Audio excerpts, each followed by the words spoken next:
सहनौ भुनक्तु सह वीर्यं करवावहै तेजस्विनावधीतमस्तु मा विद्विषावहै। ॐ शान्ति शान्ति शान्तिः।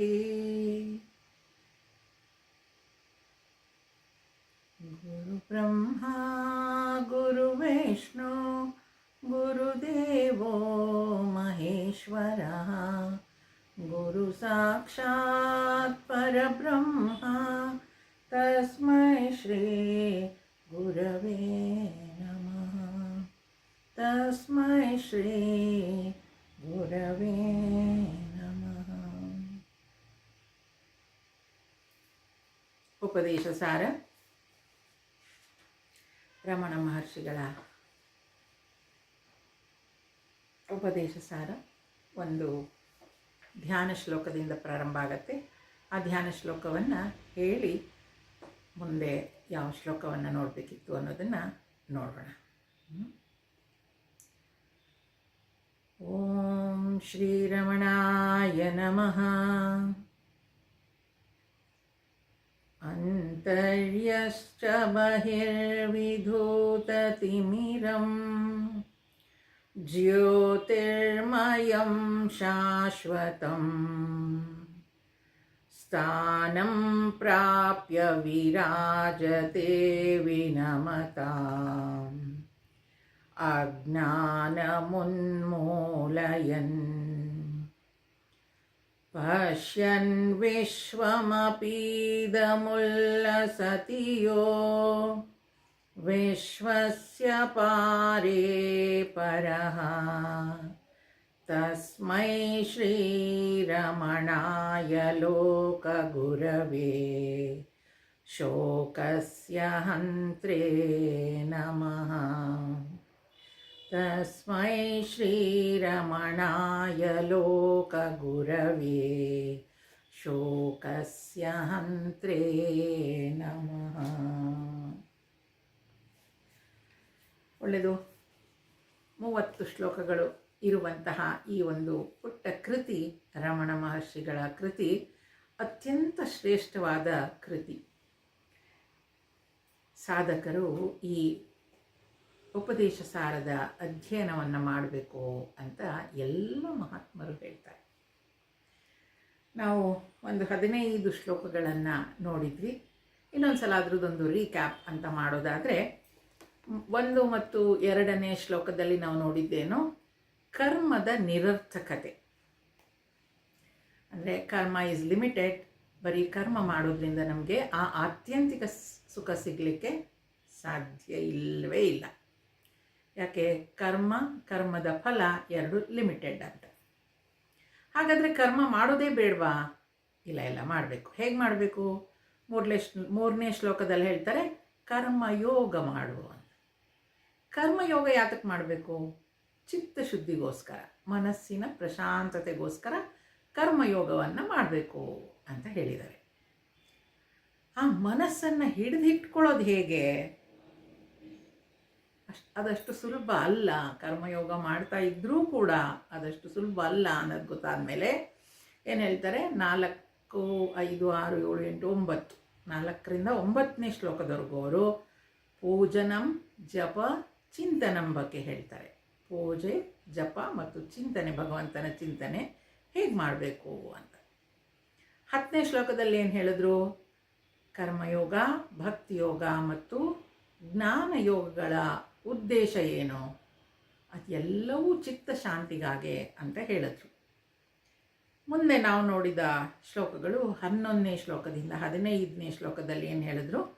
2 ವಿಧದ ನಿಯಂತ್ರಣ. ಈ ಮನಸ್ಸನ್ನು ಹೇಗೆ ನಿಯಂತ್ರಿಸ್ಕೊಳ್ಳೋದು? ಲಯ, ಮನಸ್ಸಿನ ಲಯ ಅಂದ್ರೇನು, ಮನಸ್ಸಿನ ನಾಶ ಅಂದ್ರೇನು, ಅದನ್ನು ತಿಳಿಸ್ಕೊಟ್ರು. ಈಗ 16ನೇ ಶ್ಲೋಕವನ್ನು ನೋಡಬೇಕು. ಈ ಮನಸ್ಸಿನ ಲಯ, ಮನೋನಾಶ ಇದೆಲ್ಲ ಆದಮೇಲೆ ಆತ್ಮದರ್ಶನ ಆಗಬೇಕು ಅಂತ. ಅಂದರೆ ಈ ನಾನು ಅಂತ ಹೇಳ್ತಿದ್ದೀನಲ್ವ, ಅದರ ದರ್ಶನ ಆಗಬೇಕು, ಆ ಚೈತನ್ಯವನ್ನು ನಾನು ಅನುಭವಿಸಬೇಕು ಅಂತ ಹೇಳುವಾಗ 16ನೇ ಶ್ಲೋಕದಲ್ಲಿ ಏನು ಹೇಳ್ತಾ ಇದ್ದಾರೆ, ದೃಶ್ಯವಾರಿತಂ ಚಿತ್ತಮಾತ್ಮನಃ ಚಿತ್ವದರ್ಶನಂ ತತ್ವದರ್ಶನಂ. ಎಷ್ಟು ಸುಂದರವಾಗಿದೆ ನೋಡಿ. ದೃಶ್ಯವಾರಿತಂ ಚಿತ್ತಮಾತ್ಮನಃ ಚಿತ್ವದರ್ಶನಂ ತತ್ವದರ್ಶನಂ. ಅಂತಃಕರಣವು ವೃತ್ತಿ ಆಲೋಚನೆ ರಹಿತವಾಗಿ ನಿಂತಾಗ ಅಲ್ಲಿ ಚಿತ್ ಜ್ಞಾನ ಸ್ವರೂಪ ಮಾತ್ರ ಉಳಿಯುತ್ತದೆ. ಚಿತ್ವದರ್ಶನವೇ ತತ್ವದರ್ಶನವು ಅಂತ ಹೇಳ್ತಾರೆ. ಹೇಗೆ ಇದನ್ನು ಮಾಡ್ಕೊಳ್ಳೋದು? ಇದೆಲ್ಲವೂ ಇದುವರೆಗೂ ಹೇಳಿದ್ದು ಮನಸ್ಸನ್ನು ನಾವು ಹೇಗೆ ನಿಯಂತ್ರಿಸ್ಕೊಳ್ಬೇಕು ಅಂತ, ಆ ಮನಸ್ಸು ಪ್ರಶಾಂತವಾಗಬೇಕು ಅಂತ. ಆ ಮನಸ್ಸು ಪ್ರಶಾಂತ ಆಗೋದ್ರಿಂದ ಏನಾಗುತ್ತೆ? ಅದೇ ಚಿತ್ವದರ್ಶನ. ನೋಡಿ, ಈಗ ಒಂದು ಕೊಳದಲ್ಲಿ ನೀರಿರುತ್ತೆ, ಎಷ್ಟು ಶುದ್ಧವಾದ ನೀರು. ನೀವು ಆ ಕಡೆ ಸಿಕ್ಕಿಂ ಕಡೆ ಎಲ್ಲ ನೋಡಿದರೆ ಅದು ಎಷ್ಟು ತಳ ಕಾಣಿಸ್ತಾ ಇರುತ್ತೆ, ಆ ರೀತಿಯ ನೀರು. ಅಂತಹ ತಿಳಿ ನೀರಲ್ಲಿ ಒಂದು ಕಲ್ಲೆಸೆದ್ರೆ ಅಲ್ಲಿ ಅಲೆಗಳೆದ್ದು ಬಿಡುತ್ತೆ. ಆ ಅಲೆಗಳು ಎದ್ದಾಗ ನಮಗೆ ಆ ತಳ ಕಾಣಿಸೋದೇ ಇಲ್ಲ ಅಲ್ವಾ? ಹಾಗೆ ಈ ನಮ್ಮ ಮನಸ್ಸು ಕೂಡ ಅದು ತಿಳಿಯಾಗಬೇಕು. ಬರೀ ತಿಳಿಯಾದರೆ ಸಾಕ ಅಂದರೆ ಅಲ್ಲಿ ಯಾವುದೇ ವೇವ್ಸ್, ಯಾವುದೇ ತರಂಗಗಳು, ನಿಸ್ತರಂಗ ಅಂತ ಹೇಳ್ತಾರೆ, ಅಲ್ಲಿ ತರಂಗಗಳಿಲ್ಲದೆ ಇದ್ದರೆ ಸಾಕ? ಇಲ್ಲ ಇಲ್ಲ, ಆ ನೀರು ಕೂಡ ಶುದ್ಧವಾಗಿರ್ಬೇಕಲ್ವಾ? ಆ ನೀರು ಈಗ ಸಮುದ್ರ, ಎಲ್ಲ ಸಮುದ್ರಗಳಲ್ಲೂ ನಮಗೇನು ತಳ ನೋಡಲಿಕ್ಕಾಗಲ್ಲ, ಯಾಕೆ? ಅದು ಉಪ್ಪು ನೀರು. ಅದೇ ಶುದ್ಧವಾದ ತಿಳಿಯಾದ ನೀರಿದ್ದರೆ ನಮಗದು ತಳ ಕಾಣಿಸುತ್ತೆ.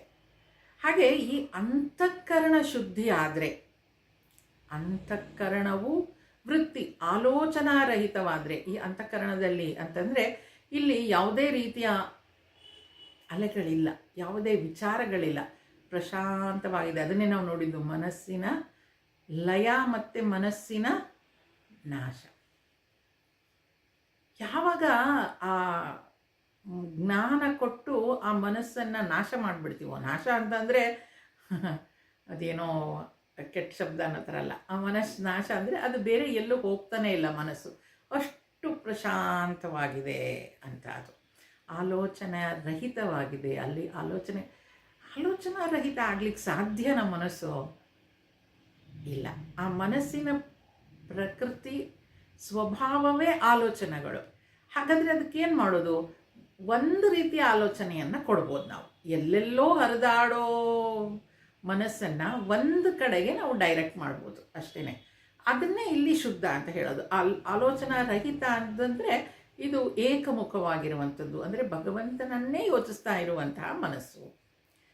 ಅದು ನಿಂತಾಗ ಅಲ್ಲಿ ಚಿತ್ ಜ್ಞಾನ ಸ್ವರೂಪ ಮಾತ್ರ ಉಳಿಯುತ್ತದೆ. ಚಿತ್ ಜ್ಞಾನ ಸ್ವರೂಪ ಅಂತ ಹೇಳಿದರೆ ಅಲ್ಲಿ ಆ ಸ್ವರೂಪ ಏನಿರುತ್ತೆ ಅದು ಭಗವಂತನನ್ನು ನೋಡಬೇಕು ಅನ್ನೋದು ಮಾತ್ರ ಉಳಿಯುತ್ತೆ. ಬೇರೆ ಏನೇನೋ ನೋಡಬೇಕು ಅಂತ ಮನಸ್ಸು ಬಯಸೋದೇ ಇಲ್ಲ. ಬೇರೆ ಏನೂ ನೋಡಲ್ಲ, ಭಗವಂತನನ್ನೇ ನೋಡಬೇಕು ಅಂದರೆ ಬರೀ ದೇವಸ್ಥಾನಗಳಿಗೆ ಹೋಗ್ತೀವಿ, ಆ ಥರ ಅಲ್ಲ. ನನ್ನಲ್ಲಿರುವ ಆ ಭಗವಂತನನ್ನು ನೋಡಬೇಕು ಅಂತ ಮನಸ್ಸು ಬಯಸುತ್ತಂತೆ. ಆಗ ಅಲ್ಲಿ ನಿಲ್ಲುತ್ತಲ್ಲ ಮನಸ್ಸು, ಬೇರೆ ಎಲ್ಲೂ ಹೋಗ್ದಲೇ ತನ್ನಲ್ಲೇ ನಿಲ್ಲುತ್ತಲ್ಲ, ಆ ಚಿತ್ವದರ್ಶನ, ಆ ಆತ್ಮದರ್ಶನ, ಅದೇ ಆತ್ಮದರ್ಶನ ಅಂತ ಆಗತ್ತೆ. ಅಲ್ಲಿ ನಿಂತರೆ ಬೇರೆ ಎಲ್ಲೂ ಹೋಗೋದಿಲ್ಲ ಅಂತ. ಈ ಹೊರಗಿನ ಜಗತ್ತೆಲ್ಲ ನೋಡಬೇಕಾದ್ರೆ ನೋಡ್ತಾ ಇದೆ ಅಂತಂದರೆ ಇದು ಶರೀರ ನೋಡ್ತಾ ಇದೆ, ಇಂದ್ರಿಯಗಳನ್ನು ನೋಡ್ತಾ ಇದೆ, ಮನಸ್ಸನ್ನು ನೋಡ್ತಾ ಇದೆ, ಬುದ್ಧಿಯನ್ನು ನೋಡ್ತಾ ಇದೆ, ಅಹಂಕಾರವನ್ನು ನೋಡ್ತಾ ಇದೆ. ಇವೆಲ್ಲವೂ ದೃಶ್ಯಗಳು. ನಮಗೆ ದೃಶ್ಯವಾರಿತಂ ಅಂತಂದ್ರೆ ಏನು? ಇದೆಲ್ಲವೂ ಮನಸ್ಸಿಗೆ ಅಥವಾ ಚೈತನ್ಯಕ್ಕೆ ಕಾಣಿಸ್ತಾ ಇರುವಂತಹ ದೃಶ್ಯಗಳು.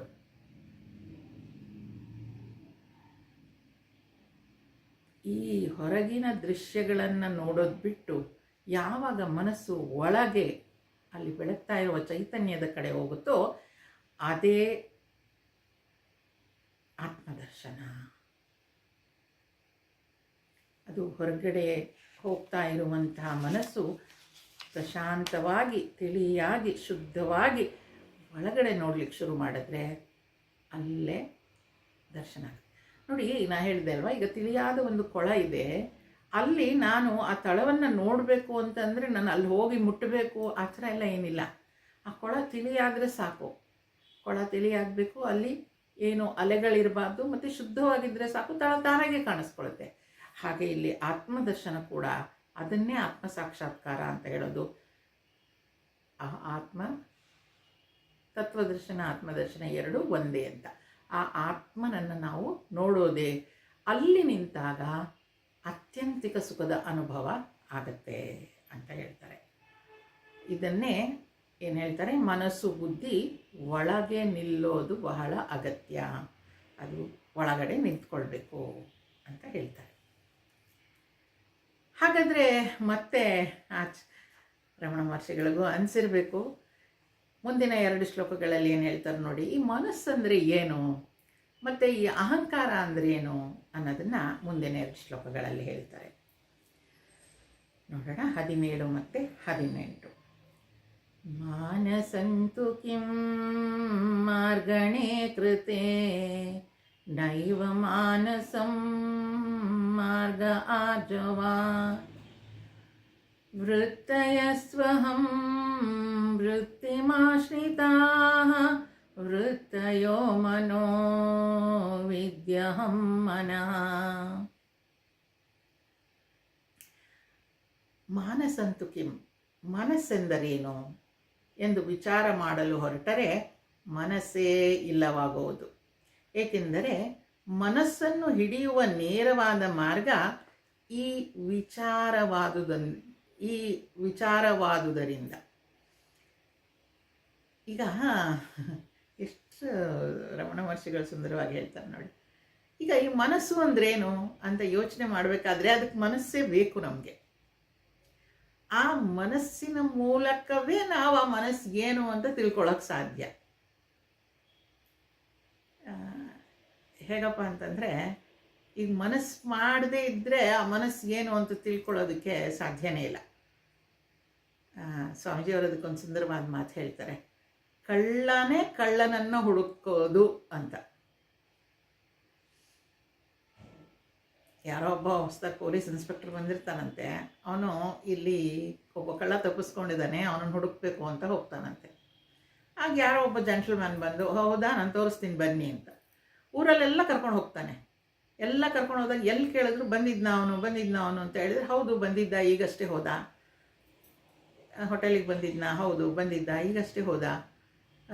ದಾರಿಯಲ್ಲೆಲ್ಲೋ ಈ ಕಡೆ ಅಂಗಡಿ ಹತ್ರ ಬಂದ? ಹೌದು ಬಂದಿದ್ದ, ಈಗಷ್ಟೇ ಹೋದ ಅಂತೇಳಿ ಎಲ್ಲ ಕಡೆ ತೋರಿಸಾದ್ಮೇಲೆ ಅವನು ಈ ವ್ಯಕ್ತಿಗೆ ಪೊಲೀಸ್ ಹೇಳ್ತಾನಂತೆ, ಥ್ಯಾಂಕ್ ಯು ವೆರಿ ಮಚ್, ಎಲ್ಲ ಕಡೆ ನೋಡಿದೆ, ಅವನು ಸಿಗಲೇ ಇಲ್ಲ ಅಂತ. ಕಳ್ಳ ಯಾರು? ಅವನೇ. ಯಾರು ಎಲ್ಲ ಕಡೆ ಕರ್ಕೊಂಡು ಹೋಗಿ ಬರ್ತಾನೋ ಅವನೇ. ಈ ಮನಸ್ಸು ಅಷ್ಟೇ ನೋಡಿ, ಅದೇ ವಿಚಾರ ಮಾಡೋದು, ಅದೇ ಎಲ್ಲ ಕಡೆ ಅಲಿಯೋದು, ಅದೇ ನಮ್ಮನ್ನು ಎಲ್ಲೆಲ್ಲಿಗೋ ಕರ್ಕೊಂಡು ಹೋಗೋದು. ಆ ಮನಸ್ಸು ಈಗ ಅದ್ರೇನು ಅಂತ ವಿಚಾರ ಮಾಡೋದು ನಾವು. ಏನು ಆ ಮನಸ್ಸು ಅಂದರೆ? ಆ ಮನಸ್ಸು ಏನು ಅಂತ ಯೋಚನೆ ಮಾಡೋಕ್ಕೆ ಹೋದರೆ ಮನಸ್ಸೇ ಇಲ್ದಂಗೆ ಹೋಗ್ಬಿಡುತ್ತೆ. ಯಾಕಂದರೆ ಮನಸ್ಸನ್ನು ಹಿಡಿಬೇಕು ಅಂತ ಅಂದರೆ ನೇರವಾದ ಮಾರ್ಗ ಏನು? ಇದೇ ವಿಚಾರ. ಮನಸ್ಸನ್ನು ಹಿಡಿಬೇಕು. ನಾನು ಯೋಚನೆ ಮಾಡಿ ನೋಡಿ, ಭಾಳ ಒಂಥರ ಚೆನ್ನಾಗಿರುತ್ತಿದೆಲ್ಲ ಮಾಡ್ತಾ ಹೋದರೆ. ಏನಿದು ಮನಸ್ಸನ್ನು ಹಿಡಿಬೇಕು? ಈ ಮನಸ್ಸು ಏನೇನೋ ಯೋಚಿಸುತ್ತಲ್ಲ, ಎಲ್ಲೆಲ್ಲೋ ಹೋಗುತ್ತಲ್ಲ, ಯಾವುದಿದು ಮನಸ್ಸು? ಮನಸ್ಸು ಅಂದ್ರೇನು? ಆ ವಿಚಾರ ಮಾಡ್ತಾ ಹೋದರೆ ಅಲ್ಲಿ ಮನಸ್ಸೇ ಇರಲ್ಲ. ಯಾಕೆ ವಿಚಾರ ಮಾಡ್ತಾ ಇರೋದೇ ಅತ್ತಾನೆ. ನೆನ್ನೆ ಅಲ್ಲಿ ಹೋಗಿತ್ತು, ಇವತ್ತು ಇಲ್ಲಿ ಹೋಗಿತ್ತು, ಎಲ್ಲಿ ಹೋಯ್ತು ಮನಸ್ಸು ಇವತ್ತು? ಏನು ಮಾಡ್ತಾ ಇದೆ? ಇಲ್ಲವೇ ಇಲ್ಲ ಮನಸ್ಸಲ್ಲಿ. ಎಷ್ಟು ಅದ್ಭುತ ನೋಡಿ ನಾವು ಸೃಷ್ಟಿ ಅನ್ನೋದು. ಮಾನಸಂತು ಕಿಂ ಮಾರ್ಗಣೇ ಕೃತೆ ನೈವ ಮಾನಸಂ ಮಾರ್ಗಾರ್ಜವಂ. ಆ ಮನಸ್ಸನ್ನು ಹಿಡಿಲಿಕ್ಕೆ ಹೋದರೆ, ಯಾಕೆ ಮನಸ್ಸನ್ನು ಹಿಡಿಬೇಕು. ಆ ಮನಸ್ಸನ್ನು ಹಿಡಿಲಿಕ್ಕೆ ಹೋದರೆ ಆ ಮನಸ್ಸೇ ಇಲ್ಲದೆ ಆಗೋಗುತ್ತೆ ಅಂತ ಹೇಳ್ತಾರೆ. ಮುಂದುವರಿಸ್ತಾ ಏನು ಹೇಳ್ತಿದ್ದಾರೆ? ವೃತ್ತಯಸ್ವಹಂ ವೃತ್ತಿಮಾಶ್ರಿತಾಃ ವೃತ್ತಯೋ ಮನೋ ವಿದ್ಯಹಂ ಮನಃ. ಇದಂ ವೃತ್ತಿಗಳು ಮತ್ತು ಅಹಂ ವೃತ್ತಿಗಳು. ಇದಂ ವೃತ್ತಿಗಳು ಅಹಂ ವೃತ್ತಿಯನ್ನು ಆಶ್ರಯಿಸಿಕೊಂಡಿದೆ. ಇದಂ ವೃತ್ತಿಗಳೇ ಮನಸ್ಸು, ಅಹಂ ವೃತ್ತಿಯು ಅಹಂಕಾರ.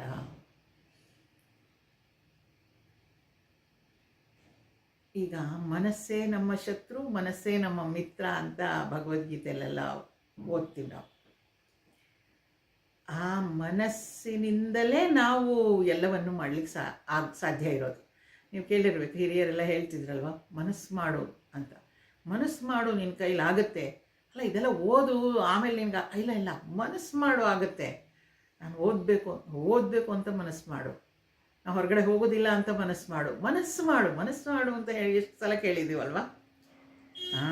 ಅಂಥ ಮನಸ್ಸು ಇವಾಗ ಇದಂ ವೃತ್ತಿಗಳು. ಇದಂ ಅಂತಂದರೆ ನನ್ನನ್ನು ಬಿಟ್ಟು ಬೇರೆ ವೃತ್ತಿಗಳು.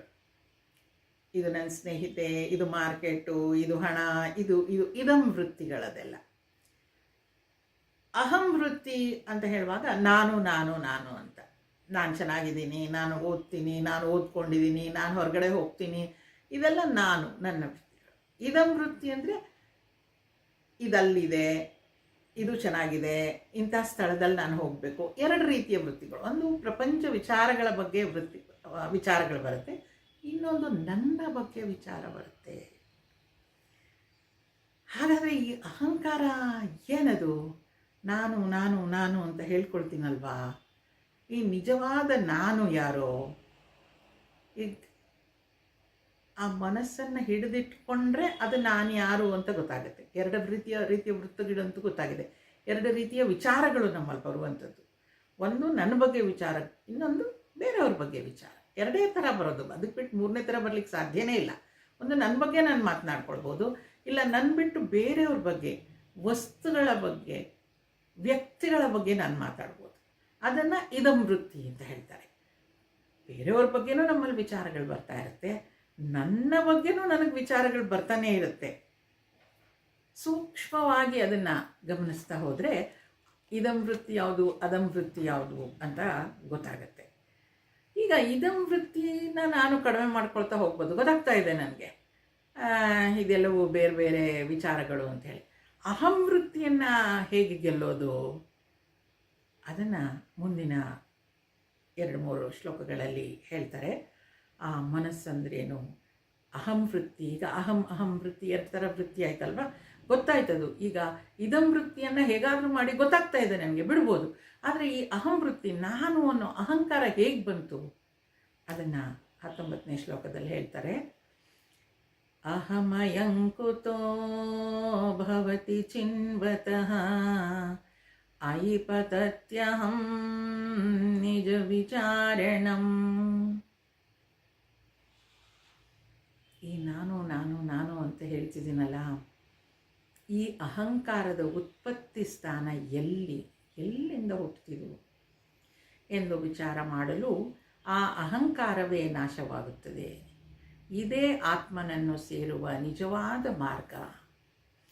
ಹೇಗೆ ಈಗ ಮನಸ್ಸು ಅಂದ್ರೇನು ಅಂತ ಯೋಚನೆ ಮಾಡ್ತಾ ಹೊರಟಾಗ ಆ ಮನಸ್ಸೇ ನಾಶ ಆಯಿತು, ಅಥವಾ ಮನಸ್ಸೇ ಮಾಯ ಆಗೋಯ್ತು, ಮನಸ್ಸೇ ಸಿಗಲಿಲ್ವೋ, ಹಾಗೆ ನಾನು ಯಾರು ಅಂತ ಯೋಚನೆ ಮಾಡ್ತಾ ಹೋದಾಗ ಆ ನಾನು ಅನ್ನೋ ಅಹಂಕಾರ ಕೂಡ ನಾಶ ಆಗೋಗುತ್ತೆ ಅಂತ. ಆ ನಾನು ಅನ್ನೋ ಅಹಂಕಾರ ಹೇಗೆ ಬಂತು ನಮಗೆ ನೋಡಿ. ನಾವು ನೋಡಿರೋದೇ ಅದು ಹುಟ್ಟಿದಾಗಿಂದ. ನಾನು ನಾನು ಅಂತ ನೋಡ್ಕೊಳ್ಳುವಾಗ ಬೇರೆ ಯಾರೋ ಜನ ಇದ್ದಾರೆ, ಅವರು ಹುಟ್ಟಿದ್ದಾರೆ, ಅವರು ಬೆಳೆದಿದ್ದಾರೆ, ಅವರ ಸಂಪರ್ಕದಲ್ಲಿ ನಾವು ಇದ್ದೀವಿ ಇಷ್ಟು ವರ್ಷಗಳಿಂದ. ಒಂದು ದಿನ ಅವ್ರು ನಮ್ಮನ್ನೆಲ್ಲ ಬಿಟ್ಟು ಹೊರಟೋಗ್ತಾರೆ, ಆವಾಗ ಅವರಿಲ್ಲ. ಇಷ್ಟೇ ನಾವು ನೋಡಿರೋದು. ಹುಟ್ಟಿದಾಗಿಂದ ಜನ್ಮಾಂತರಗಳಿಂದ ಈ ಹುಟ್ಟಿದ್ದು ಅಥವಾ ಹೀಗಾಗಿದ್ದು ಇದನ್ನೇ ನೋಡ್ಕೊಂಡು ಬಂದ್ವಿ ಹೊರತು ನಾವು ಬೇರೆ ಏನು ನೋಡಲೇ ಇಲ್ಲ.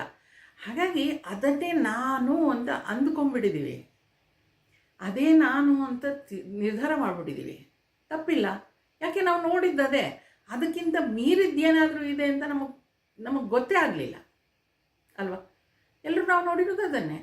ಒಂದು ಮಗು ಹುಟ್ಟುತ್ತೆ, ಒಂದು ದಿನ ಬೆಳೆಯುತ್ತೆ, ಸಾಯುತ್ತೆ, ಅಷ್ಟರಲ್ಲೇ ನಾವು ಆ ವ್ಯಕ್ತಿ ಜೊತೆ ಸಂಬಂಧವನ್ನು ಇಟ್ಕೊಳ್ತೀವಿ, ಕಳ್ಕೊಳ್ತೀವಿ. ಈ ಥರ ನೋಡಿ ಏನಾಗೋಗಿದೆ, ಈ ನಾನು ನಾನು ನಾನು ಅಂದರೆ ಯಾರು, ಈ ಶರೀರ ಮನಸ್ಸು ಬುದ್ಧಿಯನ್ನು ನಾನು ಅಂತ ಅಂದ್ಕೊಂಬಿಟ್ಟಿದ್ದೀವಿ.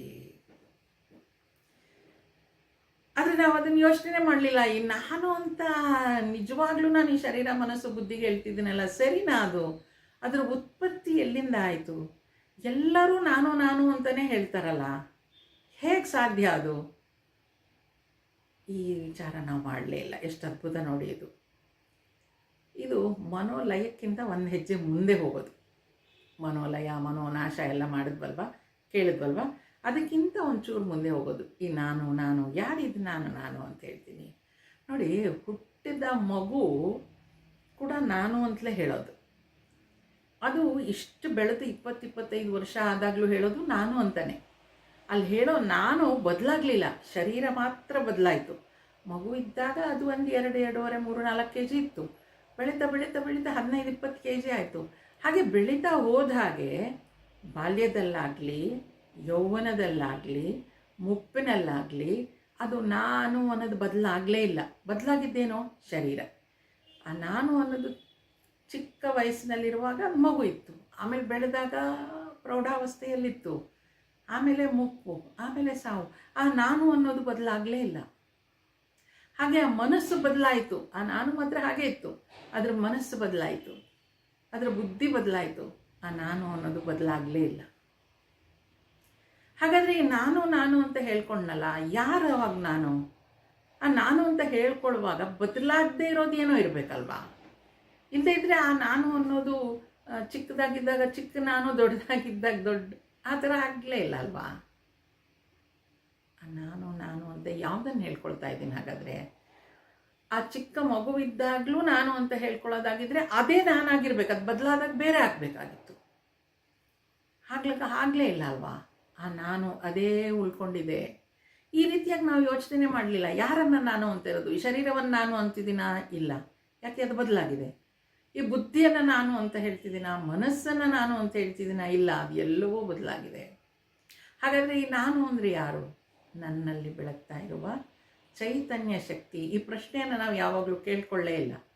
ಕೇಳ್ಕೊಂಡ್ಮೇಲೆ ಗೊತ್ತಾಯಿತು, ನನ್ನಲ್ಲಿರುವ ಚೈತನ್ಯ ಶಕ್ತಿಯೇ ನಾನು ಅಂತ. ಹಾಗಾದರೆ ನಾನು ಇವಾಗ ನಾನು ಅಂತ ಹೇಳ್ಕೊಳ್ತಿರೋದು ಇದುವರೆಗೂ ಹೇಳ್ಕೊಳ್ತಾ ಇರೋದು ಯಾವಾಗ? ಈಗಲೂ ಹೇಳ್ಕೊಳ್ಳೋದು. ಅದು ಗೊತ್ತಾದ್ಮೇಲೂ ನಾವು ಹೇಳ್ಕೊಳ್ಳೋದು ಯಾರನ್ನ ನಾನು ಅಂತ? ಈ ಶರೀರ, ಮನಸ್ಸು, ಬುದ್ಧಿಯನ್ನೇ ನಾನು ಅಂತ ಹೇಳ್ಕೊಳ್ಳೋದು. ಎಲ್ಲರೂ ಅದನ್ನೇ ಹೇಳ್ಕೊಂಡಿರೋದು. ಅದರ ಮೂಲಕ್ಕೆ ಹೋಗಿ ನಾನು ಯಾರು ಅಂತ ವಿಚಾರ ಮಾಡಿದ್ರೆ ಮಾತ್ರ ಅದು ಚೈತನ್ಯ ಶಕ್ತಿ ಅಂತ ಗೊತ್ತಾಗತ್ತೆ. ಆ ಚೈತನ್ಯ ಶಕ್ತಿ ಅಂತ ಗೊತ್ತಾದ ಕೂಡಲೇ ಏನಾಗುತ್ತೆ? ನಮ್ಮೆಲ್ಲರಲ್ಲೂ ಬೆಳಗ್ತಾ ಇರುವ ಚೈತನ್ಯ ಶಕ್ತಿ ಅದು ನಾನು ಅಂತ ಗೊತ್ತಾದಾಗ, ಈ ನಾನು ನಾನು ಅಂತ ಏನು ಹೇಳ್ಕೊಳ್ತಿದ್ದೀನಿ, ಅಹಂಕಾರ ನಾಶ ಆಗೋಗ್ಬಿಡುತ್ತೆ. ಅದಕ್ಕೇನಿಲ್ವಲ್ಲ, ಅದೊಂದು ಚೈತನ್ಯ ಶಕ್ತಿ, ಅದನ್ನೇನು ಹೇಳೋದು ಅದಕ್ಕೆ? ಇದೇ ಆತ್ಮ ಸೇರುವ ಮಾರ್ಗ. ರಮಣ ಮಹರ್ಷಿಗಳ ಹತ್ರ ಹೋದರೆ ಯಾವಾಗಲೂ ಕಣ್ಣು ಮುಚ್ಕೊಂಡು ಕೂತಿರ್ತಿದ್ರು ಮೌನವಾಗಿ. ಹತ್ತಿರ ಹೋಗಿ ಕೂತ್ಕೊಂಡು ಯಾರೋ ಕೇಳಿದ್ರಂತೆ, ಮಹರ್ಷಿಗಳೇ ನಾನು ಬಂದಿದ್ದೀನಿ ಅಂತ. ನಾನು ಬಂದಿದ್ದೀನಿ, ಯಾರದು ನಾನು ಅಂದರೆ? ಅಲ್ಲ, ನಾನು ವೆಂಕಟರಮಣ ಸ್ವಾಮಿ ಬಂದಿದ್ದೀನಿ. ಯಾರದು ವೆಂಕಟರಮಣ ಸ್ವಾಮಿ? ನಾನೇ. ಆ ನಾನು ನಾನು ನಾನು ಅಂತಿದೆಯಲ್ಲ, ಅದರ ಮೂಲಕ್ಕೆ ಹೋಗು. ಆ ನಾನು ಯಾವುದು ಅನ್ನೋದನ್ನು ಯೋಚನೆ ಮಾಡು ಅಂತ ಹೇಳಿ ಕಳಿಸ್ತಿದ್ರಂತೆ. ಅವರು ಯಾವಾಗಲೂ ಹೇಳ್ತಾ ಇದ್ದಿದ್ದು, ಆ ನಾನು ಅಂತ ಹೇಳ್ತೀರಲ್ಲ, ಅದು ಯಾವುದು ಅಂತ ಕಂಡುಕೊಳ್ಳಿ ಅಂತ. ಅಂದರೆ ಆ ನಾನು ನೀವೇ ಕಂಡುಕೊಳ್ಬೇಕು ಅಂತ ಹೇಳೋದು ಅವರು. ಆ ನಾನು ನಾನು ನಾನು ಅಂತ ಹೇಳ್ತೀಯಲ್ಲ, ನಾನು ಯಾರು ಅನ್ನೋದು ಕಂಡುಕೋ ಅಂತ. ನನ್ನಲ್ಲಿ ಬೆಳಗ್ತಾ ಇರುವ ಚೈತನ್ಯ ಶಕ್ತಿಯೇ ನಾನು. ಅದು ಮರೆತು ನಾನು ಈ ಶರೀರ, ಮನಸ್ಸು, ಬುದ್ಧಿಯನ್ನು ನಾನು ಅಂತ ಅಂದ್ಕೊಳ್ತಾ ಇದ್ದೀನಿ. ಅದೇ ಅಹಂಕಾರ. ಅಂದರೆ ನಾನು ಈ ಶರೀರ ನಾನು ಅಂತ ತಪ್ಪು ತಿಳುವಳಿಕೆ ಏನಿದೆಯಲ್ಲ, ಅದೇ ಅಹಂಕಾರ. ಮನಸ್ಸು ಅಂದರೆ ಏನು ಮತ್ತು ಆ ಅಹಂಕಾರ ಯಾರು ಅನ್ನೋದನ್ನು ಇಲ್ಲಿ ತಿಳಿಸ್ಕೊಟ್ರು. ಮುಂದೆ ಬರೆದಿತ್ತಾ, ಈಗ ಈ ಅಹಂಕಾರದ ಲಯ ಆಗಬೇಕು. ಅಹಂಕಾರದ ಲಯ ಆಗಬೇಕು ಅಂತ ಹೇಳಿದ್ರೆ, ಆ ಅಹಂಕಾರ ಕೂಡ ಯಾವಾಗಲೂ ಎದ್ದು ನಿಂತು ನಾನೇ ಮಾಡ್ತಾ ಇರೋದು, ನನಗೆ ಗೊತ್ತಿರೋದು ಎಲ್ಲ, ನನ್ನ ಬಿಟ್ಟರೆ ಇಲ್ಲ ಮಾಡ್ಕೊಂಡು ಹೋಗ್ತಾ ಇದೆಯಲ್ಲ ಹೇಳ್ಕೊಂಡು, ಅದರ ಲಯ ಆಗಬೇಕು. ಅದು ಲಯ ಅಂತ ಹೇಳಿದರೆ ಹೇಗೆ? ಅದು ಆ ನಾನು ನಾನು ಅನ್ನೋದು ಈಗ ರೂಢಿ ಆಗೋಗಿದೆ, ಜನ್ಮ ಜನ್ಮಾಂತರಗಳಿಂದ ಈ ಶರೀರ ಮನಸ್ಸು ಬುದ್ಧಿಯನ್ನು ನಾನು ಅಂತ ಅಂದ್ಕೊಂಡು ಎಲ್ಲರನ್ನು ನೋಡಿ ನಾನು ಅಂತ ಅವ್ರು ಹೇಳ್ತಾ ಇದ್ದಾರೆ, ನಾನು ಹಾಗೆ ಹೇಳ್ತಾ ಇದ್ದೀನಿ. ಅದರಿಂದ ಬೇರೆ ಏನು ತಪ್ಪೇ ಇಲ್ಲ ಅಲ್ಲಿ ಅಂತ. ಹಾಗಾದರೆ ಈ ನಾನು ಆ ಲಯ ಮಾಡ್ಕೊಳ್ಳೋದು ಹೇಗೆ ಮುಂದಿನ ಶ್ಲೋಕಗಳಲ್ಲಿ ಹೇಳ್ತಾರೆ. ಅಹಂಕಾರ, ಈಗ ಅಹಂಕಾರ ಯಾವುದು ಅನ್ನೋದು ಗೊತ್ತಾಯಿತು. ಈಗ ಅಹಂಕಾರವನ್ನು ಬಿಡಬೇಕು. ಎಷ್ಟೋ ಸಲ ಹೇಳ್ತೀವಲ್ವ, ಏನು ನಾನು ನಾನು ಅಂತ ಹೇಳ್ಕೊಳ್ತೀಯ, ಬಿಡೋ ಅಹಂಕಾರ, ಎಷ್ಟು ಅಹಂಕಾರ ಅಪ್ಪ ಅವ್ರಿಗೆ ಅಂತೆಲ್ಲ ಮಾತಾಡ್ತೀವಿ ಅಲ್ವಾ. ಎಲ್ರಿಗೂ ಇದೆ ಅಹಂಕಾರ, ಅದು ಇನ್ನೊಂದು ಸ್ವಲ್ಪ ದೊಡ್ಡದಾಗಿ ಕಾಣಿಸ್ಕೊಳ್ತಾ ಇರುತ್ತೆ. ಅದರ ಲಯ, ಅದನ್ನು ಬಿಡೋದು ಹೇಗೆ ಇಲ್ಲಿ ಮುಂದಿನ ಶ್ಲೋಕಗಳಲ್ಲಿ ಮಹರ್ಷಿಗಳು ಹೇಳ್ತಾರೆ. 20 ಮತ್ತು 21. ಅಹಮಿನಾಶಭಾಜ್ಯಹಮಹಂತಯ ಸ್ಫುರತಿರುತ್ಸ್ವಯಂ ಪರಮಪೂರ್ಣಸತ್. ಅಹಂಕಾರ ನಾಶವಾಗುತ್ತಲೇ ಹೃದಾಖ್ಯವಾದ ಅದೇ ಜಾಗದಲ್ಲಿ ಪರಮಪೂರ್ಣ ಸತ್ಸ್ವರೂಪವು ನಾನು ನಾನು ಎಂದು ಸ್ಫುರಿಸುತ್ತದೆ. ನಿಜವಾದ ನಾನು ಆ ಚೈತನ್ಯ ಶಕ್ತಿ, ಅದು ಹೇಳ್ಕೊಳ್ಬೇಕು ನಾನು ಅಂತ. ಆದರೆ ಅದರಿಂದ ಕೆಲಸ ನಡೀತಾ ಇರೋದನ್ನು ನೋಡಿಕೊಂಡು ಈ ಮನಸ್ಸು ಬುದ್ಧಿ ಶರೀರ ನಾನು ಅಂತ ಹೇಳ್ಕೊಳಕ್ಕೆ ಶುರು ಮಾಡಿಬಿಟ್ಟಿದೆ. ಅದಕ್ಕೆ ಮಹರ್ಷಿಗಳು ಹೇಳ್ತಾರೆ ಆ ಅಹಂಕಾರ ಬಿಟ್ಟು ಹೋಗಬೇಕು ಅಂತ. ನೋಡಿ, ಪ್ರತಿ ಸಲವೂ ನಮಗೇನು ಏನೇ ಕೆಲಸ ಮಾಡಿದ್ರು ಕೂಡ ನಾನು ಮಾಡಿದೆ ಅಂದ್ಬಿಡ್ತೀವಿ. ನಾನು ಮಾಡಿದೆ ಅಂತ ಹೇಳಬೇಕಾದ್ರೆ ಆ ಚೈತನ್ಯ ಶಕ್ತಿ ನನ್ನೊಳಗೆ ಇದ್ದಾಗ ಇರೋದ್ರಿಂದ ಮಾತ್ರನೇ ನಾನು ಎಲ್ಲವೂ ಮಾಡೋಕ್ಕಾಗ್ತಾ ಇರೋದು ಅಲ್ವಾ. ಆ ಭಗವಂತ, ನನ್ನಲ್ಲಿರುವ ಭಗವಂತ ಎಲ್ಲವನ್ನೂ ಮಾಡಿಸ್ತಾ ಇದ್ದಾನೆ. ನಾನಾಗಿ ಏನು ಮಾಡಲಿಕ್ಕೆ ಸಾಧ್ಯನೇ ಇಲ್ಲ. ಯಾಕೆಂದರೆ ಆ ಚೈತನ್ಯ ಶಕ್ತಿ ನಾನು ಅಂತ ಅನ್ನೋದು ಅಹಂಕಾರ ಆಗ್ಬಿಡುತ್ತೆ. ಅದು ಚೈತನ್ಯ ಶಕ್ತಿ ಇರೋದ್ರಿಂದಲೇ ಇದೆಲ್ಲವೂ ಆಗ್ತಾ ಇರೋದು. ಯಾವಾಗ ಈ ಅಹಂಕಾರ ಶಕ್ತಿ ನಾಶ ಆಗುತ್ತೋ, ನಾಶ ಆಗೋದು ಅಂದ್ರೇನೋ, ನಾನು ಎಲ್ಲವನ್ನೂ ಮಾಡ್ತಾ ಇಲ್ಲ, ಆ ಭಗವಂತ ಎಲ್ಲವನ್ನೂ ಮಾಡಿಸ್ತಾ ಇದ್ದಾನೆ, ಅವನಿಂದನೇ ಎಲ್ಲವೂ ನಡೀತಾ ಇದೆ. ಈಗ ಎಷ್ಟೋ ಸಲ ನೀವು ಮಹಾತ್ಮರ ಹತ್ರ ಹೋಗಿ ನೋಡಿ, ಕೆಲವ್ರು ಹೇಳ್ತಾರೆ, ಏನಾದರೂ ಹೇಳಿದ್ರೆ ನಾನು ಹೇಳಿದ್ದಲ್ಲಪ್ಪ, ಪರಮಾತ್ಮ ಹೇಳಿಸಿದ್ದು ಅಂತ ಹೇಳ್ತಾರೆ. ಆ ಭಗವಂತ ಹೇಳಿಸಿದ್ದು, ಅವನ ಇಚ್ಛೆ ಅಂತ ಹೇಳೇ ಮಾಡ್ತಾರೆ. ಯಾಕೆ ಅವರು ಅಲ್ಲಿ ನಿಂತಿರೋದೇ ಇಲ್ಲ, ಅಂದರೆ ಎಲ್ಲಿ ಶರೀರ ಭಾವದಲ್ಲಿ ನಿಂತಿರೋದೇ ಇಲ್ಲ, ಆ ಚೈತನ್ಯ ಸತ್ಸ್ವರೂಪದಲ್ಲಿ ನಿಂತಿರ್ತಾರೆ. ಹಾಗಾಗಿ ಈ ಅಹಂಕಾರ ನಾಶವಾದ ಕೂಡಲೇ ಅದೇ ಜಾಗದಲ್ಲಿ ಮತ್ತೆ ಬೇರೆ ಎಲ್ಲೋ ಹೋಗ್ಬೇಕಾಗಲ್ಲ. ಈಗ ನೋಡಿ, ನಾನು ಎಲ್ಲೋ ಹೊರಗಡೆ ಕಂಡ್ಕೊಳ್ಳೋಕೆ ಹೋಗ್ತೀನಿ ಅಂದರೆ ಅದು ಬೇರೆ, ನನ್ನಲ್ಲೇ ನಾನು ಅದನ್ನು ಕಂಡುಕೊಳ್ಬೇಕು. ಅದರಿಂದ ಅದು ಎಲ್ಲೋ ಕಳೆದೋಗಿದೆ, ಅದು ಸಿಗ್ತಾ ಇದೆ ಅಂತ ಅಲ್ಲ, ನನ್ನಲ್ಲಿದೆ, ಅದಕ್ಕೊಂದು ಮುಸುಕು ಮುಚ್ಕೊಂಡ್ಬಿಟ್ಟಿದೆ, ಅದನ್ನು ನಾನು ತೆರಿತಾ ಇದ್ದೀನಿ ಅಷ್ಟೇ. ಆ ನಾನು ನಾನು ಅನ್ನೋದು ಸ್ಫುರಿಸ್ಲಿಕ್ಕೆ ಶುರು ಮಾಡುತ್ತಂತೆ ಯಾವಾಗ ಈ ಅಹಂಕಾರವನ್ನು ನಾಶ ಮಾಡಿದಾಗ ಅಂತ. ಮುಂದೆ ಏನಾಗುತ್ತೆ,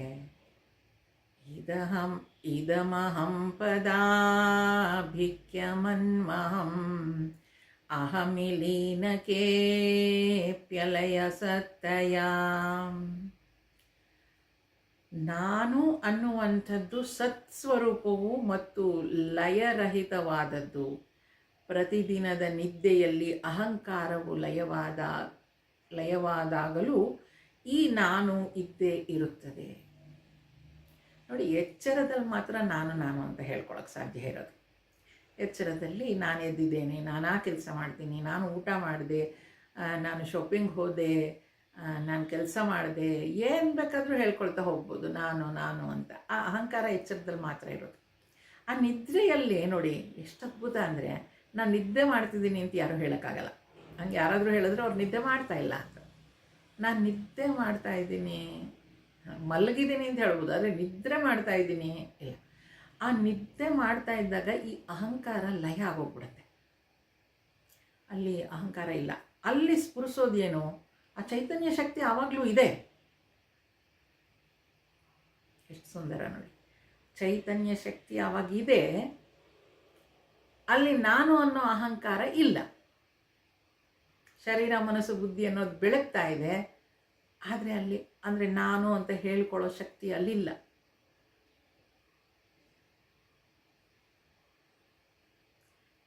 ಆದ್ದರಿಂದ ಆ ಚೈತನ್ಯ ಶಕ್ತಿ ಏನಿದೆಯಲ್ಲ ಅದೇ ಸತ್ಸ್ವರೂಪ. ಅದನ್ನು ನಾವು ಲಯ ಮಾಡಲಿಕ್ಕೆ ಸಾಧ್ಯ ಇಲ್ಲ, ಅದು ಇರೋದೇ ಹಾಗೆ. ಆ ಚೈತನ್ಯ ಶಕ್ತಿ ಎಲ್ಲರಲ್ಲೂ ಬೆಳಗ್ತಾ ಇರೋ ಚೈತನ್ಯ ಶಕ್ತಿ, ಆ ಚೈತನ್ಯ ಶಕ್ತಿ ಇದ್ದೇ ಇರುತ್ತೆ, ಅದು ಶುದ್ಧ. ಆದರೆ ಅದರ ಪ್ರತಿಬಿಂಬವಾಗಿ ನಾನು ಅಂತ ಏನು ಹೇಳ್ಕೊಳ್ತಲ್ಲ, ಅದನ್ನು ಲಯಗೊಳಿಸ್ಬೇಕು. ಆ ನಿದ್ರಾವಸ್ಥೆಯಲ್ಲಿ ಹೇಗೆ ಅಹಂಕಾರ ಅನ್ನೋದು ಎದ್ದು ಕಾಣಿಸ್ತಾ ಇಲ್ವೋ, ಆಗ ಎಲ್ಲವೂ ಇದೆ, ಶರೀರ ಮನಸ್ಸು ಬುದ್ಧಿ ಇದೆ.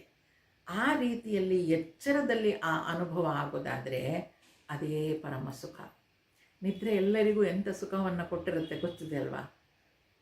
ಎಲ್ಲರೂ ಹೇಳ್ತೀವಿ ಒಳ್ಳೆ ನಿದ್ದೆ ಆಯ್ತಪ್ಪ ಅಂತ. ಜೀವನದಲ್ಲಿ ಅತ್ಯಂತ ಸುಖವಾದ ಕ್ಷಣಗಳು ಅಂತ ಹೇಳಿದ್ರೆ ನಿದ್ರೆ ಅಂತೆ. ಅದೇ ಅನುಭವ ಅಂದರೆ ಆ ಸುಖದ ಅನುಭವ, ನಿದ್ರೆ ಅಲ್ಲ, ಎಚ್ಚರದಲ್ಲೂ ಮಲ್ಕೊಂಡೇರಿ ಅಂತಲ್ಲ, ಆ ಸುಖದ ಅನುಭವ ಎಚ್ಚರದಲ್ಲಿ ಆಗಬೇಕು ಅನ್ನೋದಾದರೆ ಈ ಅಹಂಕಾರ ಲಯ ಆಗಬೇಕು ಅಂತ ಮಹರ್ಷಿಗಳು ಹೇಳ್ತಾರೆ. ಮುಂದುವರೆಸ್ತಾ, ವಿಗ್ರಹೇಂದ್ರಿಯ ಪ್ರಾಣಧೀತಮಃ ನಾಹಮೇಕ ಸತ್ ತಜ್ಜಡಂ ಯಸತ್. ವಿಗ್ರಹೇಂದ್ರಿಯ ಪ್ರಾಣಧೀತಮಃ, ಶರೀರ ಇಂದ್ರಿಯ ಪ್ರಾಣ ಮನಸ್ಸು ಬುದ್ಧಿಗಳು ನಾನಲ್ಲ, ಇವೆಲ್ಲವೂ ಅಸತ್, ನಾನು ಸತ್ ಸ್ವರೂಪನು. ಜ್ಞಾನಿಯಾದವನು ಈ ಮಾತುಗಳನ್ನೇ ಹೇಳ್ತಾನೆ. ಏನಂತ?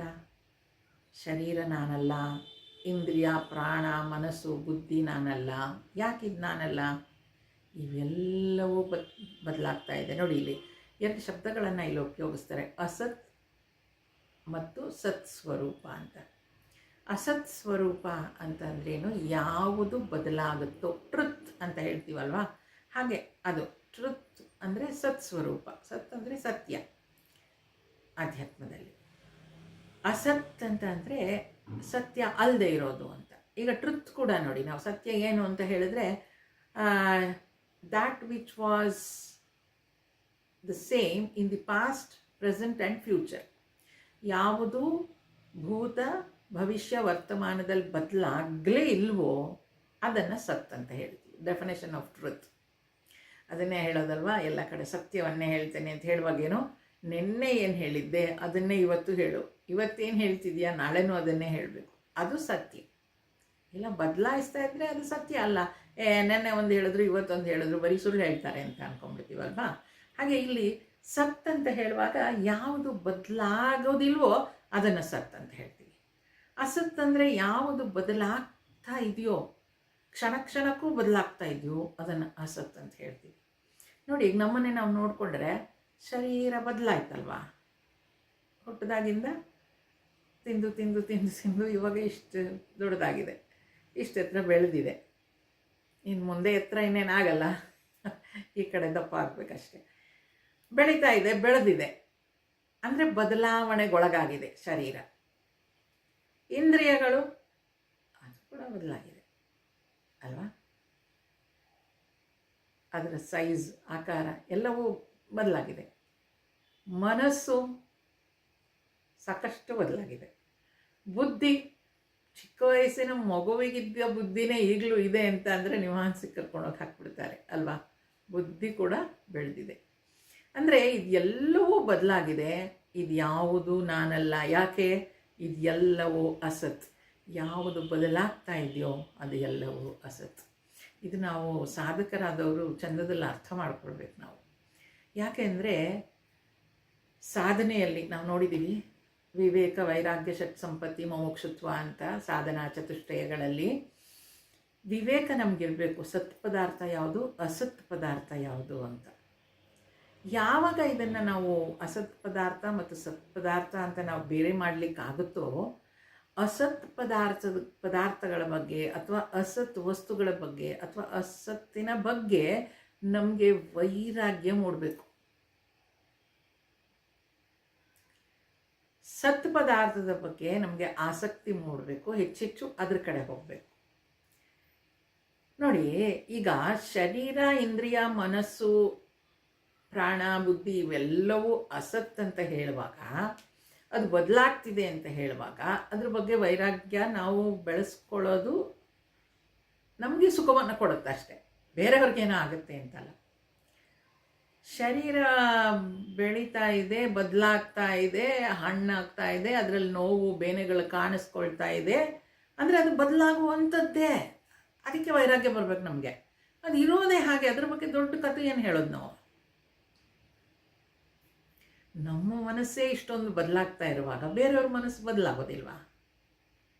ನಾವು ಎಕ್ಸ್ಪೆಕ್ಟ್ ಮಾಡೋದೇನು?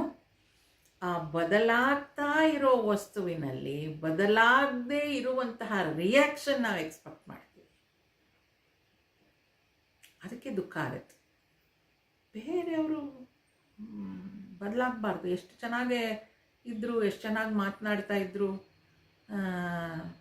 ಏನಿದು ಇವತ್ತು ಮಾತೇ ಆಡಲಿಲ್ಲ ನನ್ನ ಜೊತೆ, ಮನಸ್ಸಿಗೇನೋ ತೊಂದರೆ ಆಗಿದೆ, ಬದಲಾಗುವಂಥದ್ದು. ಈ ಶರೀರ ಅನ್ನುವಂಥದ್ದು ಹುಟ್ಟುತ್ತೆ, ಬೆಳೆಯುತ್ತೆ, ಕೊಳೆಯುತ್ತೆ, ಬಿಟ್ಟು ಹೋಗುತ್ತೆ. ಅದನ್ನು ನಾವು ಚಂದದಲ್ಲಿ ಅರ್ಥ ಮಾಡ್ಕೊಳ್ಬೇಕಾದ್ರೆ ಪ್ರಕೃತಿನೇ ಅದು ಇರೋದೇ ಹಾಗೆ, ಅದೇ ನಡೀತಾ ಇದೆ ಅನ್ನೋ ಜ್ಞಾನ ನಮಗೆ ಬಂದಾಗ ಅದನ್ನು ಅಕ್ಸೆಪ್ಟ್ ಮಾಡ್ಕೊಳ್ಳೋದಕ್ಕೆ ಈಸಿ ಆಗತ್ತೆ. ಆದ್ದರಿಂದ ಶರೀರ, ಇಂದ್ರಿಯ, ಪ್ರಾಣ, ಮನಸ್ಸು, ಬುದ್ಧಿಗಳು ನಾನಲ್ಲ, ಅದು ನಾನಲ್ಲ, ಅದು ಬದಲಾಗ್ತಾ ಇರೋದು, ಅದು ಅಸತ್ ವಸ್ತು, ಹಾಗೇ ಆಗತ್ತದು. ಗಟ್ಟಿ ಮಾಡ್ಕೊಳ್ಬೇಕು ಮನಸ್ಸದನ್ನು. ಹೌದು, ಅಸತ್ ಅದು. ಅಲ್ಲಿ ನನ್ನಲ್ಲಿ ಬೆಳಗ್ತಾ ಇರುವ ಚೈತನ್ಯ ಸ್ವರೂಪ ಮಾತ್ರ ಸದ್ವಸ್ತು ಅನ್ನೋದು ನಾವು ಸ್ಪಷ್ಟ ಮಾಡಿಕೊಳ್ಬೇಕು ಅಂತ ಮಹರ್ಷಿಗಳು ಹೇಳ್ತಾರೆ. ಅಷ್ಟು ಸ್ಪಷ್ಟ ಆದರೆ ಮುಂದಿಂದೆಲ್ಲ ಸುಲಭ ಆಗ್ತಾ ಹೋಗುತ್ತೆ. ಇನ್ನೊಂದು ಶ್ಲೋಕವನ್ನು ನೋಡೋಣ. ಸತ್ವಭಾಸಿಕಾ ಚಿತ್ವೇತರ ಸತ್ತಯಾ ಹಿ ಚಿತ್ತಯಾಹ್ಯಹಂ. ಸತ್ಸ್ವರೂಪವಾದ ನನ್ನನ್ನು ಬೆಳಗುವ ಚಿತ್ ಸ್ವರೂಪವು ಇನ್ನೊಂದಿದೆಯೋ? ಸತ್ಸ್ವರೂಪವಾದ ನಾನೇ ಚಿತ್ ಸ್ವರೂಪವು, ಎರಡೂ ಬೇರೆ ಬೇರೆ ಅಲ್ಲ. ಇದು ಸ್ಪಷ್ಟ ಆಗಬೇಕು ನಮಗೆ. ಶರೀರ, ಮನಸ್ಸು, ಬುದ್ಧಿಯನ್ನು ಬೆಳಗ್ತಾ ಇರುವಂತಹ ಚೈತನ್ಯ, ಆ ಚೈತನ್ಯ ಶಕ್ತಿ ಇರೋದ್ರಿಂದಲೇ ನನ್ನಲ್ಲಿ ಎಲ್ಲ ಕೆಲಸವನ್ನು ಮಾಡಲಿಕ್ಕೆ ಆಗ್ತಾ ಇದೆ. ಹಾಗಾದರೆ ಆ ಚೈತನ್ಯ ಶಕ್ತಿಯನ್ನು ಬೆಳಗ್ತಿರೋದು ಇನ್ನೊಂದು ಯಾವುದಾದ್ರೂ ಇದೆಯಾ ಅಂತ ಕೇಳಿದ್ರೆ ಇಲ್ಲ, ಬೇರೆ ಬೇರೆ ಇಲ್ಲ. ಅದು ಮುಂದಿನ ಶ್ಲೋಕಗಳಲ್ಲಿ ಹೇಳ್ತಾರೆ, ಜೀವಾತ್ಮ ಪರಮಾತ್ಮ ಅಂತ. ಈಗ ಈ ನಾನೇನೋ ಒಂದು ವಸ್ತುವನ್ನು ನೋಡ್ತಾ ಇದ್ದೀನಿ ಅಂತ ಹೇಳಿದ್ರೆ ಆ ವಸ್ತು ನನಗೆ ಕಾಣಿಸ್ತಾ ಇದೆ. ಈಗ ಪುಸ್ತಕ ಇದೆ ನನ್ನ ಕೈಯಲ್ಲಿ, ಈ ಪುಸ್ತಕ ನನಗೆ ಕಾಣಿಸ್ತಾ ಇದೆ. ಈ ಪುಸ್ತಕ ಯಾಕೆ ಕಾಣಿಸ್ತಾ ಇದೆ? ನನ್ನ ಕಣ್ಣಿನಿಂದ ನೋಡ್ತಾ ಇದ್ದೀನಿ, ಅದಕ್ಕೆ ಕಾಣಿಸ್ತಾ ಇದೆ. ಆ ಕಣ್ಣಿನಲ್ಲಿ ಬೆಳಗುವಂಥ ಒಂದು ಶಕ್ತಿ ಇರಬೇಕು. ಬರೀ ಕಣ್ಣು ಫಿಸಿಕಲ್ ಐ ಇದ್ದರೆ ಸಾಲ, ಅದನ್ನು ಬೆಳಗುವಂಥ ಒಂದು ಶಕ್ತಿ ಇರಬೇಕು. ಆವಾಗಷ್ಟೇ ನಾನು ಅದನ್ನು ನೋಡ್ಲಿಕ್ಕೆ ಸಾಧ್ಯ. ಅಲ್ಲಿ ಮನಸ್ಸು ಅದನ್ನು ನೋಡುತ್ತೆ. ಆ ಮನಸ್ಸನ್ನು ಬೆಳಗ್ತಾ ಇರೋದು ಯಾವುದು? ಬುದ್ಧಿ. ಆ ಬುದ್ಧಿಯನ್ನು ಬೆಳಗ್ತಾ ಇರೋದು ಯಾವುದು? ಚೈತನ್ಯ ಶಕ್ತಿ. ಆ ಚೈತನ್ಯ ಶಕ್ತಿಯನ್ನು ಯಾರು ಬೆಳಗ್ತಾ ಇದ್ದಾರೆ? ಅದು ಸ್ವಯಂ ಪ್ರಕಾಶ. ಈಗ ಹೇಗೆ ಒಂದು ಸೂರ್ಯ ಇದೆ, ಆ ಸೂರ್ಯನ ಬೆಳಕಿನಲ್ಲಿ ನಾವು ಎಲ್ಲವನ್ನೂ ನೋಡ್ತಾ ಇದ್ದೀವಿ. ಹಾಗಾದರೆ ಈ ಸೂರ್ಯನಿಗೆ ಯಾರು ಬೆಳಕು ಕೊಡ್ತಾ ಇದ್ದಾರೆ? ಸೂರ್ಯನಿಗೆ ಬೇರೆ ಯಾರು ಬೆಳಕು ಕೊಡ್ತಾ ಇಲ್ಲ. ಸೂರ್ಯ ಸ್ವಯಂ ಪ್ರಕಾಶ, ಅವನು ಎಲ್ಲರಿಗೂ ಬೆಳಕು ಕೊಡ್ತಾ ಇದ್ದಾನೆ. ಹಾಗೆ ಇಲ್ಲಿ ನಮ್ಮಲ್ಲಿ ಬೆಳಗ್ತಾ ಇರುವ ಚೈತನ್ಯ ಶಕ್ತಿಗೆ ಬೇರೆ ಯಾರೋ ಬೆಳಕು ಕೊಡ್ತಾ ಇಲ್ಲ, ಅದು ಸ್ವಯಂ ಪ್ರಕಾಶ. ಆ ಬೆಳಗ್ತಾ ಇರೋ ಚೈತನ್ಯ ಶಕ್ತಿ, ಎಲ್ಲರಲ್ಲಿರುವ ಚೈತನ್ಯ ಶಕ್ತಿ ಬೆಳಗ್ತಾ ಇರುವಂಥದ್ದು ಏನಿದೆ, ನನ್ನಲ್ಲಿರುವ ಚೈತನ್ಯ ಶಕ್ತಿ ಏನಿದೆ, ಅದನ್ನು ಯಾರೋ ಬೇರೆ ಬೆಳಗ್ತಾ ಇಲ್ಲ, ಅದು ಸ್ವಯಂ ಪ್ರಕಾಶ ಅಥವಾ ಪರಮಾತ್ಮ ಅದನ್ನು ಬೆಳಗ್ತಾ ಇದ್ದಾನೆ ಅಂತ ಹೇಳ್ಕೊಳ್ಳೋಣ. ಸದ್ಯಕ್ಕೆ ಈ ಶ್ಲೋಕದಲ್ಲಿ ನಾವು ನಿಲ್ಲಿಸ್ತಾ ಇರೋದ್ರಿಂದ ಆ ಜ್ಯೋತಿಯನ್ನು ಯಾರು ಬೆಳಗ್ತಾ ಇರೋದು? ಭಗವಂತ ಬೆಳಗ್ತಾ ಇದ್ದಾನೆ ಅಂತ ಅಂದ್ಕೊಳ್ಳೋಣ. ಪರಮಾತ್ಮ ಬೆಳಗ್ತಾ ಇದ್ದಾನೆ ಅಂತ. ಮುಂದಿನ ಶ್ಲೋಕಗಳಲ್ಲಿ ಆಚಾರ್ಯರು ಹೇಳ್ತಾರೆ, ಆ ಜೀವಾತ್ಮ ಪರಮಾತ್ಮ ಬೇರೆ ಬೇರೆನಾ ಒಂದೇನಾ ಅನ್ನೋದನ್ನು ಅವರು ಹೇಳ್ತಾರೆ. ಏನಿದು ಜೀವಾತ್ಮ ಅಂದರೆ, ಏನಿದು ಪರಮಾತ್ಮ ಅಂದರೆ, ನನ್ನಲ್ಲಿರುವ ಚೈತನ್ಯ ಶಕ್ತಿಯೇ ಎಲ್ಲರಲ್ಲೂ ಇರುವಂಥದ್ದಾದರೆ ಇದನ್ನು ಜೀವಾತ್ಮ ಅಂತ ಯಾಕೆ ಇದು ಮಾಡ್ತಿದ್ದೀವಿ, ಇಲ್ಲಿ ಪರಮಾತ್ಮ ಅಂತ ಯಾಕೆ ಹೇಳ್ತಿದ್ದೀವಿ? ಈ ಜೀವಾತ್ಮನನ್ನು ಪರಮಾತ್ಮನೇ ಬೆಳಗ್ತಿದ್ದಾನೆ ಅಂದರೆ ಮತ್ತೆ ಅಲ್ಲೊಂದು ಬೇರೆ ಬೆಳಗೋದು ಹಾಗೆ ಆಗ್ತಾ ಇದೆ ಅಲ್ವಾ? ಯೋಚನೆ ಮಾಡ್ತಾ ಇರಿ. ಇದನ್ನು ಮುಂದಿನ ಕ್ಲಾಸಲ್ಲಿ ಡಿಸ್ಕಸ್ ಮಾಡೋಣ. ಇನ್ನೊಂದು 5 ಶ್ಲೋಕ ಇರುತ್ತೆ, ಅದನ್ನು ಮುಂದಿನ ಕ್ಲಾಸಲ್ಲಿ ಮುಗಿಸ್ತೇನೆ. ಬಹಳ ಆಳವಾದ ವಿಚಾರ ಇದು. ನಾನು ಅಂದರೆ ಏನು, ಆ ನಾನು ಅಂತ ಇದೀನಲ್ಲ, ಯಾರದು, ಅದನ್ನು ನಾವು ಅರ್ಥ ಮಾಡಿಕೊಳ್ಬೇಕು. ಆಗ ನಾವು ಬಯಸುವಂತಹ ಏನದು ಆತ್ಯಂತಿಕ ಸುಖ ನಮ್ಮದಾಗಲಿಕ್ಕೆ ಸಾಧ್ಯ ಆಗುತ್ತೆ. ಬಹಳ ಸುಂದರವಾದ ವಿಚಾರಗಳು. ಮುಂದುವರಿಸೋಣ. असतो मा सद्गमय तमसो मा ज्योतिर्गमय